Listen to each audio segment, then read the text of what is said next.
Bonjour à toutes et à tous. Une vidéo aujourd'hui pour faire ensemble une petite pochette.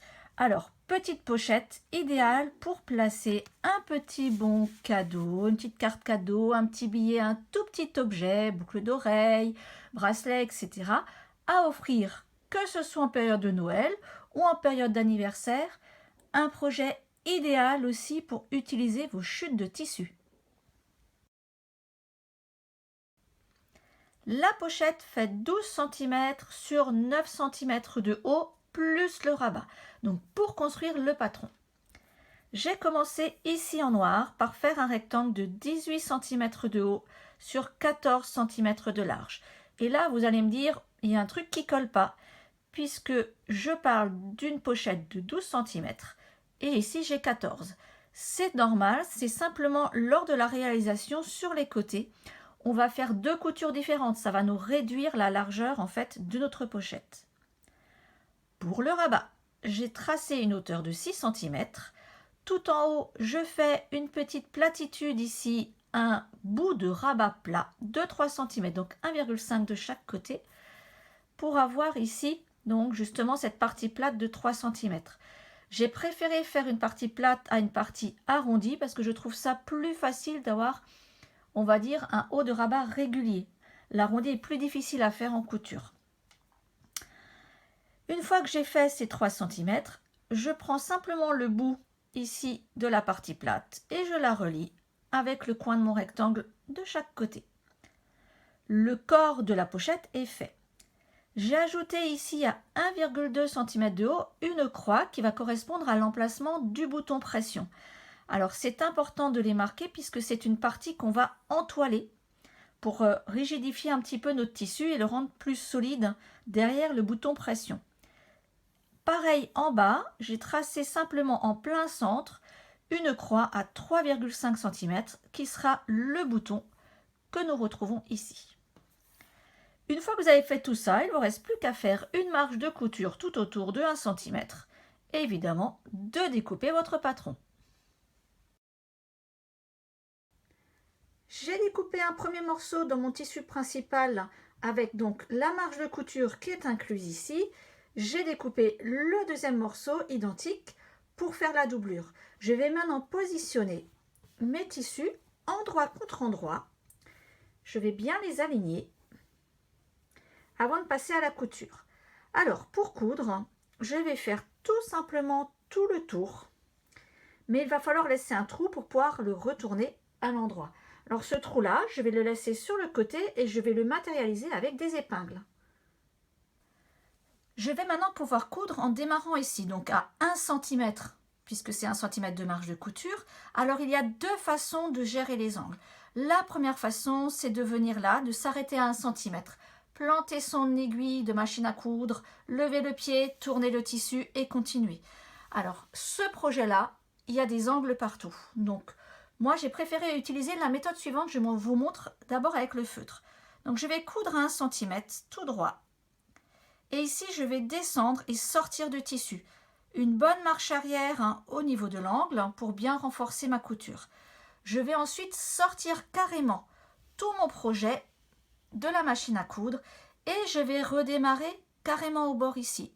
Et je démarre, marche arrière ici pour renforcer ma couture au niveau du croisement et je vais continuer tout le long. Alors ça fait beaucoup de manipulations puisqu'il faut à chaque fois sortir votre projet de sous la machine, mais au moins vous avez la certitude d'avoir des angles corrects à chaque coin, à chaque angle que nous allons avoir ici. J'ai positionné donc mon tissu sous la machine, je vais démarrer ma couture. Petite marche avant, marche arrière comme toujours. Et là je vais vraiment aller tout droit. Alors j'aime bien renforcer justement ici au croisement. Donc ma couture, c'est surtout en prévision du moment où je vais tout dégarnir un peu plus tard. Là, je sors carrément tout mon projet de sous la machine. Donc c'est une étape en plus. Et je me repositionne. Et là, je redémarre. marche avant, marche arrière pour renforcer au croisement. Et je vais aller tout droit jusque de l'autre côté. Pour les angles qui sont au niveau du rabat, c'est pareil. J'arrive toujours à 1 cm, mon aiguille par rapport au bord. J'arrive tranquillement. Quand je vois que j'arrive en gros à 1 cm du bord, je vais faire une bonne marche arrière pour renforcer là où mes coutures vont se croiser. Je sors tout de sous la machine. Et en fait, ça va me permettre de me caler correctement et d'avoir un angle identique ici et là. Quand vous faites la méthode, je plante mon aiguille dans la machine à coudre, je soulève le pli et je tourne le tissu, on n'est pas toujours pile poil au niveau des mesures. Donc là, comme il y a beaucoup d'angles, c'est une bonne méthode pour être sûr d'avoir des angles équivalents partout.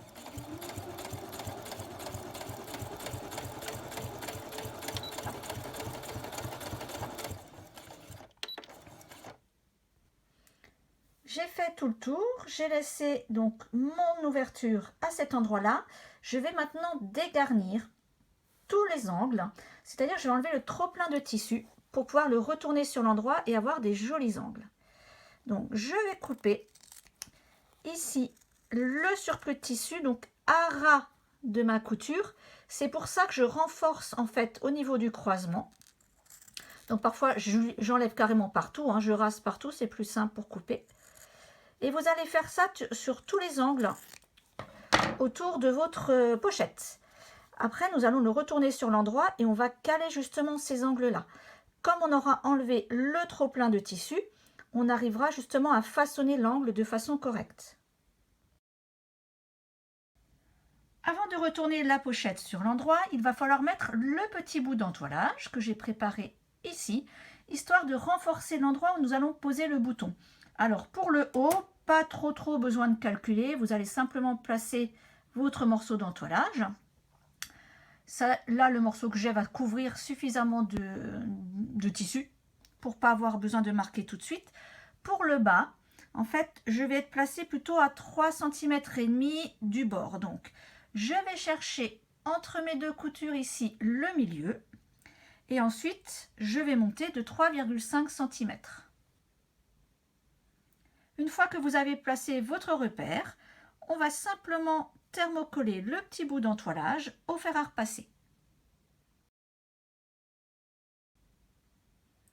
Le thermocollant est en place, je vais pouvoir retourner toute ma pochette à travers ce trou que j'ai laissé. Donc vous allez simplement retourner votre tissu complètement sur l'endroit et après on va voir comment pousser nos angles.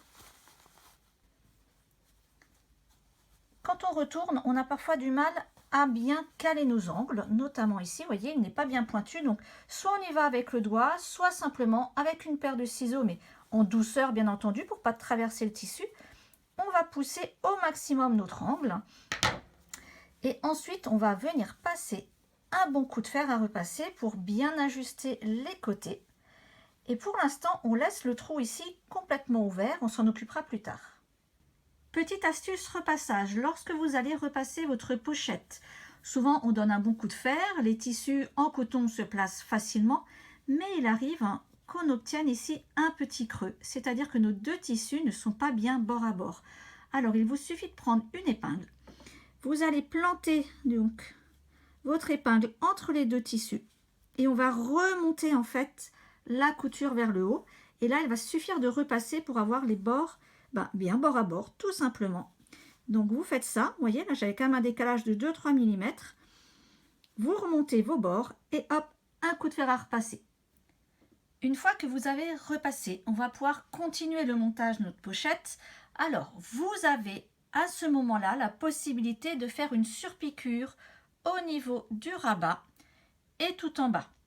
Alors, moi, je n'en fais pas en général parce qu'une fois que c'est repassé, mes deux morceaux de coton ne bougent pas. Mais si vous préférez, vous pouvez. Donc là, j'ai un exemple. Vous voyez, j'ai fait une surpiqûre juste au bord du rabat. Vous pouvez aussi en faire une à cet endroit-là pour bien tenir les tissus ensemble. Pour le reste de la pochette, il n'y en aura pas besoin. C'est à vous de voir. Si vous choisissez de faire une surpiqûre, attention à vos couleurs de fil. Par exemple, ici, je suis rouge sur l'extérieur, mais jaune à l'intérieur. Donc si vous ne voulez pas que la couture se voie à l'intérieur, il faut penser à mettre dans votre canette ici du jaune et en fil supérieur dans la machine du rouge. On va faire maintenant la pochette proprement dite. Donc je vais prendre le bas de mon rectangle et je vais le remonter alors à la jonction. Vous voyez au démarrage ici de mon rabat, mais je ne vais pas venir pile dans le coin. Je vais descendre d'1 ou 2 petits millimètres. Alors pourquoi? Tout simplement pour laisser un petit peu de marge dans les coins quand je vais tout à l'heure refermer le tout. On a toujours une petite épaisseur ici, donc ça donnera un petit peu plus de souplesse au rabat. Alors vous allez aussi me dire, et le trou? Eh bien mon trou que j'avais tout à l'heure, il est là. Et en fait, je vais venir le fermer en cousant mes bords. J'ai donc replié mon rectangle endroit contre endroit et maintenant je vais simplement maintenir le tout en faisant une couture juste là au bord, allez à 2-3 mm ici et ici. Donc je démarre bien aux marches arrière, je vais bien jusque tout en bas en faisant un point d'arrêt en marche arrière et en fait vous voyez ces petits millimètres qu'on va avoir seront pris en plus de notre marge de couture. C'est pour ça qu'au début j'avais 14 cm et que je n'en aurais plus que 12, allez 12 et demi en totalité. Donc les 2 coutures de chaque côté pour refermer l'enveloppe. Mes 2 coutures de côté sont faites, mon trou en plus est refermé, pas besoin de fermer à la main. Je peux maintenant retourner le tout sur l'endroit. Je vais bien pousser les angles, donc là il y a un petit peu d'épaisseur dans les angles. Donc on pousse au maximum. Là je ne dégarnis pas parce qu'il n'y a pas assez de tissu. N'hésitez pas à pousser toujours avec une paire de ciseaux si besoin. Vous mettez tout ça à plat, un bon coup de fer à repasser et voilà l'enveloppe. Il ne reste plus qu'à mettre le bouton pression.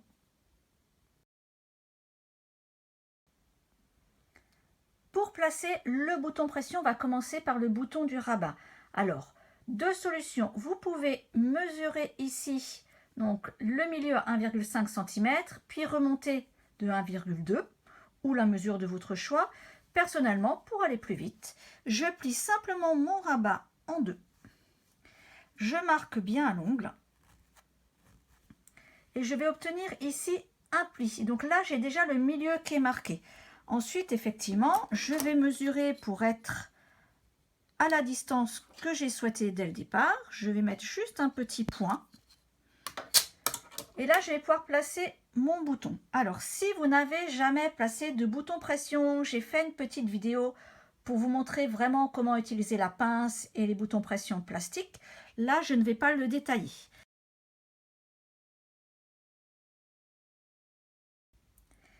Je vais donc faire mon trou ici. Je vais chercher hop, à percer pour pouvoir placer d'abord ma pointe, donc ici sur l'extérieur. Alors attention parce que là c'est facile dans ce sens là, mais souvent on se trompe pour placer le bouton pression au niveau de l'intérieur de la pochette. Je place du coup mon autre partie de bouton et je vais l'écraser.